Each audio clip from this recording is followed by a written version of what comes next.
welcome back. One final point before we go tonight. 2 Christian women are facing jail time in Arizona for being Christian and living their Christian beliefs. These 2 women could be thrown in jail because they declined to participate in a gay wedding ceremony since gay marriage violates their Christian beliefs. The city of Phoenix says that Christian belief is against the law. The women's names are Joanna Duca and Brianna Koski, and they own an art studio in Phoenix, a calligraphy studio, where they create custom invitations for events such as weddings. But their names and what they do almost doesn't matter here because these 2 women could be any one of us. They could be you.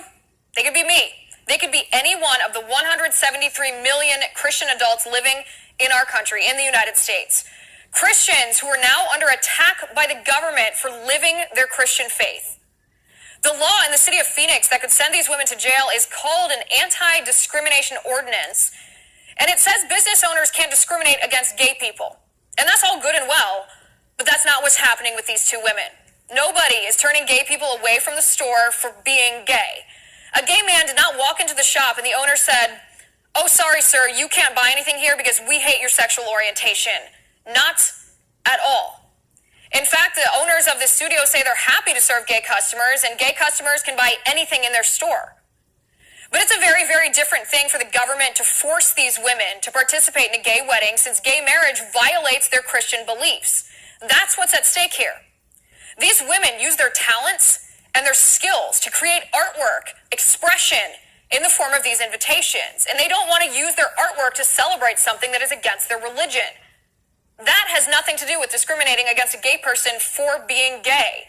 That's simply the right of these Christians to live their lives according to their Christian morals. It boils down to this. Can the government compel speech from these women? Can the government throw these women in jail if they refuse to speak, refuse to participate in something against their religion?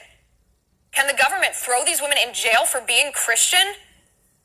A judge ruling on this case, Judge Karen Mullins of the Maricopa County Superior Court, said it didn't matter that this Phoenix law compels speech, allows government to force citizens to say things the citizens don't want to say. The judge said this kind of speech doesn't count, it's not protected, because it's not, quote, expressive speech. I'm sorry, have you read the First Amendment? Is there an exception for certain kinds of speech that aren't protected? The answer to that is no. This is the First Amendment, and I quote, "Congress shall make no law respecting an establishment of religion or prohibiting the free exercise thereof or abridging the freedom of speech."